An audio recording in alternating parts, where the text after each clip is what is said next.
What is going on, guys? Black Appeal Tech Guy here. Today I'm going to be talking about my MacBook Neo, experiences I had with it, why I bought this, why I got rid of my iPad Pro for this, and then if it's a good value to buy versus you just waiting for either the next version of it or to spend more money for something a little bit more like the MacBook Air. So a little bit of a backstory, and I don't know if I mentioned this in my other previous videos on the Neo, but I've had this for about 4 months. I bought this back in April. I traded in my M1 Pro 11-inch for the Neo. Now, I was actually looking to buy a M4 Pro refurbished because the M5s had already came out, and I really couldn't find one in 11-inch because all I wanted was the base model because it's more than enough storage. Couldn't find any other than a 13-incher or like say one with cellular capabilities, which I didn't really need.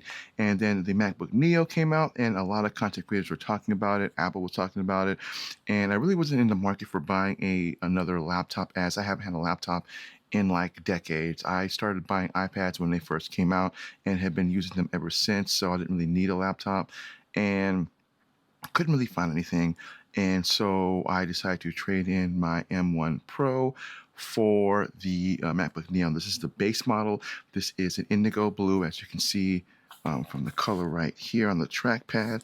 That's an indigo blue.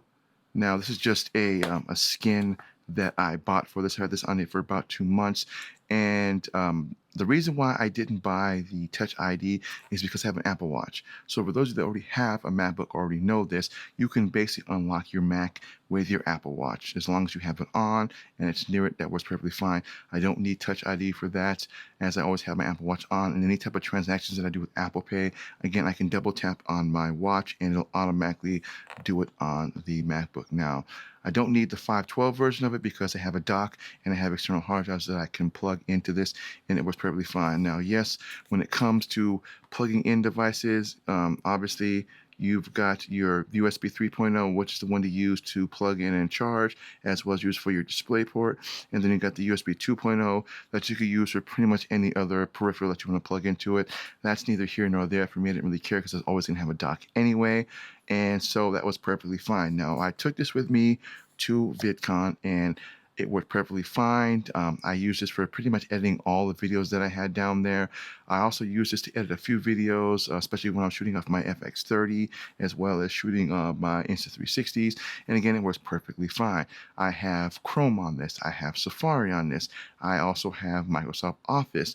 I also have systems utility disk or a program called Clean My Mac that I use to run in the background. So if I have a lot of clutter, if there's something bogging down the machine, I simply just engage the program and it automatically will clean all that out. And there's a few other tweaks that I have on this, some cool programs that I didn't know that you could get that I have on this. So other than that, it works perfectly fine. Now, obviously, with the price hikes for the MacBook Neos, they're now $100+ more than what they used to be. But this is something that Apple just did, I believe, when they price hiked, and something I just saw probably about a month ago or so. You can actually buy these refurbished. So you can get this base model for what it originally cost, $599. You can also get the Touch ID version, which is the 512 version, for $679 as opposed to $699 and $799. This is for not even talking about the student discount. This is just if you want to buy one refurbished, that would be the best. That would be the best place. Save yourself $100 and get this for $100 less, and it works perfectly fine. If you want the Touch ID, it's about $100 cheaper than what it would be if you were to buy it brand new. Now, with that being said, if you are a student, and it doesn't matter if you're in high school, college, if you're a teacher, educator, anything that Apple would deem considered an educational system, you could get this at a student discount. And even if you had older Apple devices, you might even be able to trade in those older Apple devices to make it even cheaper. Hence, when I traded in my M1 Pro, they gave me $340. This became a $250 machine, and I've had it ever since. I use Final Cut Pro to edit all my videos on this. Obviously, you can't use Premiere Pro because that requires 16 gigs of RAM. This has only got 8 with the cell phone chip, so you can't do that. But you also have DaVinci Resolve, which is a free video editing software, and again, that works perfectly fine on this. I have not really had any issues with this whatsoever. Now, obviously, there are rumors coming out that they could make a second version of this. So that could come out with the iPhone 18's new chip, the A19 chip, and maybe 12 gigs of RAM, which means that the base price of what it is now, it could be even higher, which means now it makes it a little bit more of an issue of should you buy the MacBook Neo, should you jump into the MacBook Air, even at base price, there's still probably going to be anywhere from $200 to $300 more than just the MacBook Neos. So when that happens, it is kind of curious to see how people are going to react to that.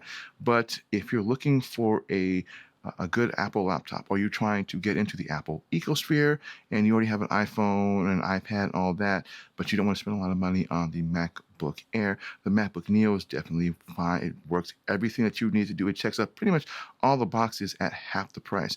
Yes, 16 gigs of RAM is nice, and everybody will always talk about 16 being more than 8. But if we're just talking about you're just doing your normal everyday tasks, whether it's just browsing, whether it's buying stuff off the internet, or anything like that, this is perfectly fine. If you're doing a lot more heavier video editing and more productivity, more production stuff, then the MacBook Pro is what you should look at. But aside from that, I've had this for about 4 months and have never had a problem with it.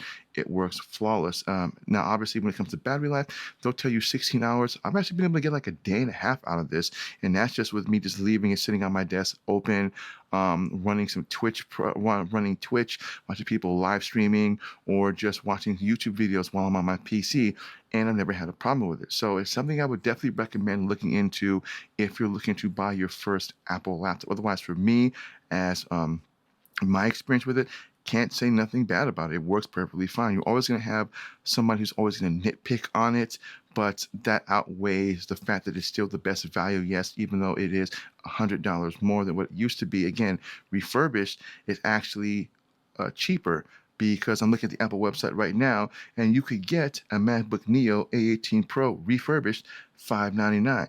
You can get an Apple MacBook Neo with Touch ID $579. And again, if you're a student, you might even be able to make that refurbished even cheaper than that versus buying a new one. Now, I'm not telling you should look at refurbished all the time, but if you're trying to find value aside from buying it brand new but still try to save some money, definitely take a look at the refurbished Macs, because they take care of their laptops. And I've never had a problem with this.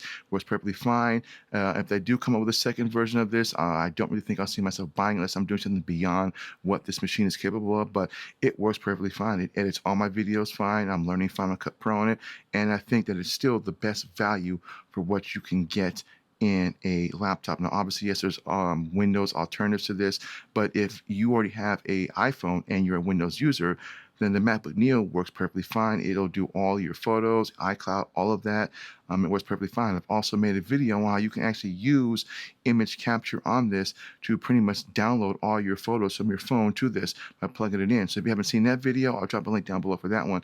And that also makes it a lot easier. It's a little bit of tutorials on how to do stuff without having to worry about spending a lot more money on iCloud storage. But other than that, I really can't say anything too bad about the MacBook Neo. It works perfectly fine. So that's all that I've got for you guys. I want to thank you guys for watching. Again, if you're new to my channel, my name is Mike the Tech Guy. I want to thank you guys for watching, and I'll see you guys in the next video. Have a great week.